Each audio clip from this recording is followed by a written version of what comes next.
वंदे मातरम देशवासियों। दोस्तों, कभी आपने रूल ऑफ 80-20 सुना है? निस्संदेह अगर आप कॉर्पोरेट सेक्टर को बिलोंग करते हैं तो जरूर सुना होगा, क्योंकि हर संगठन में, हर संस्था में, हर व्यापार में, हर जगत की हर चीज में जो 80% परफॉर्मेंस है ना, वो 20% लोग करते हैं। ठीक इसी तरीके से कई बार 80% टाइम में वो काम नहीं हो पाता जो मात्र 20% टाइम में कर दिखाया जाता है, और जो बड़े बड़े अर्थशास्त्री और कैम्ब्रिज से पढ़े हुए राजनेता नहीं समझ पाए, वो ये 56 इंच का चाय वाला समझ गया, जिसको आप और मैं सभी नरेंद्र दामोदर दास मोदी के नाम से जाते हैं। हमारे यशस्वी प्रधानमंत्री, जिनके पिछले 9 साल रहे बेमिसाल, क्योंकि उन्होंने 20% टाइम में वो करने का ठान लिया जो 80% टाइम में आज तक की सरकारें नहीं कर पाई। जी हां, मैं बात कर रहा हूं उन सरकारों की जिन्होंने पिछले 70 साल इस देश पे राज किया, लेकिन फिर भी वो करामात नहीं कर पाई जो मात्र 10 से 15 साल के अंदर ये यशस्वी प्रधानमंत्री श्री नरेंद्र मोदी जी ने करने का ठाना है। क्योंकि देश को अगर स्पीड से आगे लेके जाना है तो गति तो देनी होगी, और ये जो गति देने का काम है ना, ये गति देने का काम तब तक नहीं हो पाता जब तक कि इंफ्रास्ट्रक्चर को गति ना दी जाए। क्योंकि देश की प्रगति अगर चाहिए तो इंफ्रास्ट्रक्चर में उन्नति करना अत्यधिक जरूरी है। इसी वजह से तो यही देश था, यही तंत्र था, यही मंत्र था, यही संविधान था, यही आपका और हमारा आर्मी और सेना और राजनेताओं पे मान था। लेकिन फिर भी ये शानदार परिणाम जो पिछले 9 साल में आए, वो गत 70 साल में नहीं आ पाए। ऐसा क्या बदल गया इन 9 सालों में जो पिछले 7 दशकों में नहीं बदला? तो ये आश्चर्यजनक परिणाम आए हैं सिर्फ और सिर्फ मोदी जी के निर्णायक और दूरदर्शी व्यक्तित्व की वजह से। इसीलिए तो कहता हूं 9 साल बेमिसाल। जी हां, मैं डॉक्टर आशीष 9 साल बेमिसाल सीरीज में आपका स्वागत करता हूं, और आज हम बात करेंगे पार्ट 12 की। और ये पार्ट 12 क्या है? गति भी, प्रगति भी, खासकर इंफ्रास्ट्रक्चर में उन्नति भी। दोस्तों, ये बात नरेंद्र मोदी जी भली भांति समझ चुके हैं कि जब तक देश का उद्धार करने का बीड़ा कोई व्यक्ति नहीं उठाएगा, कोई संकल्प शक्ति से नहीं उठाएगा, हर चट्टान से नहीं टकराएगा, तब तक वो 70 साल का जो सुस्तपन है वो जाएगा नहीं। इसीलिए तो इन 9 सालों में क्या क्या करामात हुए इंफ्रास्ट्रक्चर डेवलपमेंट में, वो आपके साथ आज साझा करने का प्रयास करूंगा। दोस्तों, दुनिया का सबसे ऊंचा दुनिया का रेलवे पुल भारत में बना, ऐसा किसी ने सपना भी देखा था क्या? और मालूम कहां? वो भी कश्मीर में, चेनाब रवि में। चेनाब नदी के ऊपर कश्मीर घाटी में विश्व का सबसे ऊंचा रेलवे ब्रिज बन के तैयार हो गया। ये कभी सोचा ना था। दुर्गम घाटी के विकास का ये अजूबा हो पाएगा, कभी सोचा ना था। विध्वंस से विकास की ये जो यात्रा मोदी जी लेके आए ना, ये संभव हो पाया 370 और 35 से हटाने के बाद, और वो उनकी दृढ़ शक्ति का, उनकी संकल्प शक्ति का एक नमूना है। आईफिल टावर से भी ऊंचा ये जो पुल बना है कश्मीर में, ये इंफ्रास्ट्रक्चर की ग्रोथ का एक छोटा सा नमूना आपके सामने प्रस्तुत करने का प्रयास किया है। दोस्तों, दुनिया का सबसे ऊंचा अगर कोई स्टैचू है तो वो आज भारत में है, और आप और मैं सभी जानते हैं उसका नाम, और वो है स्टैचू ऑफ यूनिटी। जी हां, उसकी ऊंचाई इतनी क्यों है? क्योंकि सरदार पटेल को जब श्रद्धांजलि देने के लिए, सम्मान देने के लिए वो स्टैचू ऑफ यूनिटी बनाया गया। वो सरदार पटेल जिन्होंने 543 रियासतों को भारत में विलय करवाया, और भारत का ये अखंड रूप आपके सामने देखने को आया। एक भारत श्रेष्ठ भारत को उस लोह पुरुष की श्रद्धांजलि के रूप में ये दुनिया का सबसे ऊंचा जो स्टैचू ऑफ यूनिटी है ना, ये इंफ्रास्ट्रक्चर ग्रोथ का एक छोटा सा नमूना है। और बताऊं आपको, दुनिया की सबसे लंबी हाईवे टनल कौन सी है? दुनिया की सबसे लंबी कह रहा हूं, वो है अटल टनल। किसका सपने से यह साकार हो पाया दोस्त? किसके सोच का यह नतीजा है कि आज भारत के पास दुनिया की सबसे लंबी हाईवे टनल है, और वो भी जिसकी ऊंचाई मालूम क्या है? 10,000 फुट पे बनी ये अटल टनल। ये इंफ्रास्ट्रक्चर की ग्रोथ का ही तो नमूना है। इसीलिए तो मनाली से लाहौल तक की जो ठिठुरती सर्दी में भी जो जाना है वो मुमकिन हो पाया, वो भी रिकॉर्ड टाइम में, क्योंकि मनाली से लेह की दूरी 4 से 5 घंटे कम हो गई इस अटल टनल के चलते, और हमारे सैन्य बलों तक सारी जरूरी सामान पहुंचना संभव हो पाया दुर्गम मौसम के चलते भी। ये इंफ्रास्ट्रक्चर का ही तो एक नमूना है दोस्त। क्योंकि जब मोदी जी ने सोच लिया कि नेक इरादे पूरे करेंगे वादे, तो इस देश को एक राष्ट्र प्रथम हेतु नीति पे चलते हुए, विकास के कदमों के साथ आगे बढ़ाते हुए विश्व गुरु बनाने के सपने को साकार करने के लिए वह आगे बढ़ पाए। इसके लिए आप बहुत हद तक, जिसको बोलते हैं ना, बधाई के पात्र है, क्योंकि आपने ही तो वो बहुमत की सरकार दी जिससे मोदी जी के हाथों को वो बल मिला, जिसकी वजह से आज वो ये सारे निरंतर उन्नति और प्रगति के कार्य इस देश के लिए कर पा रहे हैं। दोस्तों, कभी किसी ने सोचा ना था कि 18 semi high speed Vande Bharat train जो है वो लॉन्च हो पाएंगी भारत में, वो भी पूरी तरह से मेड इन इंडिया। और टोटल 400 ट्रेन ऐसी पाइपलाइन में है दोस्त। यानी एक आम हिंदुस्तानी के लिए अगर मैं कहूं, जिसने कभी सपना ना देखा था कि ऐसी वर्ल्ड क्लास एमिनिटीज में मैं भी जा सकूंगा क्या, ऐसे एक आम हिंदुस्तानी के लिए ये वर्ल्ड क्लास ट्रेन अपने आप में एक तोहफा है उसके लिए, मोदी जी के 9 साल सुशासन की वजह से। ये पूरी तरह से भारत में निर्मित ट्रेन है, मैंने आपको बताया। और पिछले 70 साल में जहां एक भी ऐसी ट्रेन बनना तो दूर की छोड़, इसका किसी ने सपना तक नहीं लिया था, वहीं पे ये ट्रेनें, अब मैंने आपको बताया कि ऑलरेडी ये ट्रेन जो है 18 तो लॉन्च हो चुकी हैं और 400 ट्रेन पाइपलाइन में है। सोच के देखिएगा क्या गजब उन्नति की तरफ भारत बढ़ रहा है।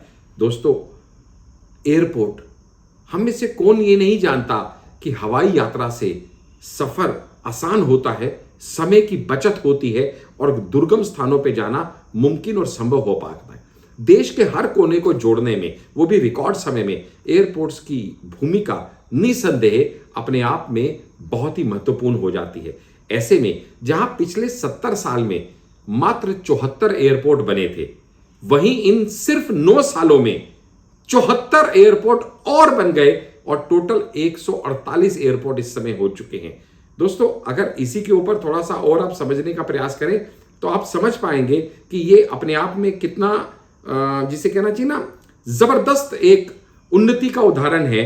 क्योंकि 70 साल में जब 74 एयरपोर्ट बने तो आप कह सकते हैं कि एक एयरपोर्ट 1 साल का बना, लेकिन जब वही मात्र 9 सालों के अंदर 74 एयरपोर्ट बनकर तैयार हो गए, तो इसका मतलब निकला 8 एयरपोर्ट हर साल के बने। तो जहां एक एयरपोर्ट हर साल का बना था, वहीं पे अब 8 एयरपोर्ट हर साल के बने, यानी 800% growth, 8 times growth in the airports.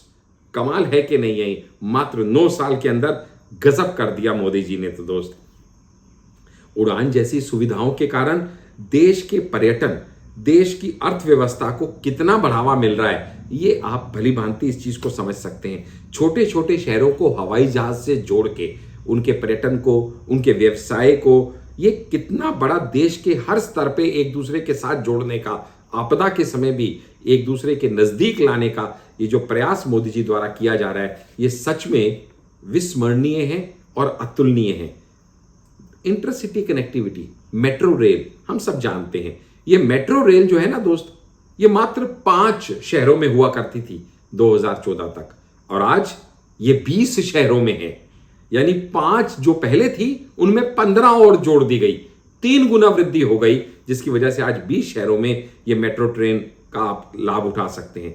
Metro connectivity की जो लंबाई है कि कितनी उसकी लंबाई थी, 2014 में मात्र 248 किलोमीटर थी, 250 किलोमीटर से भी कम, लेकिन आज वही लंबाई मात्र 9 सालों में बढ़ के हो गई है 860 किलोमीटर। यानी इतना एक्सपेंशन मेट्रो का ऑलरेडी हो चुका है। और मिडिल क्लास के लिए तो एक सस्ता लेकिन सुपर वास्ट परिवहन का एक सुविधाजनक तरीका जो ट्रांसपोर्ट का है, इससे कौन नहीं परिचित है। और आज इंडिया वर्ल्ड में 5th लार्जेस्ट मेट्रो नेटवर्क बन चुका है और बहुत जल्दी हम लोग जापान और साउथ कोरिया को भी पीछे छोड़ने वाले हैं।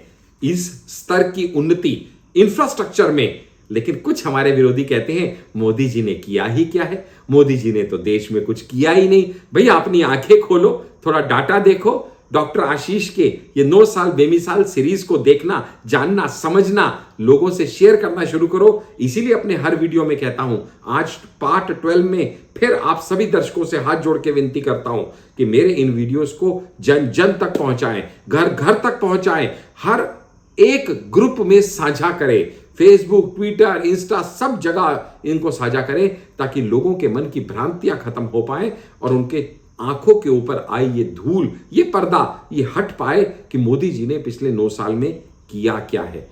एक कदम और अगर हम जाएं तो जो हाईवे बनाने का जो काम होता है ना दोस्त, ये हाईवे जो है 53,000 किलोमीटर हाईवे अब तक बिल्ड हो चुके हैं और इसकी जो स्पीड ऑफ कंस्ट्रक्शन है ना वो भी बहुत ज्यादा बढ़ गई है। क्यों?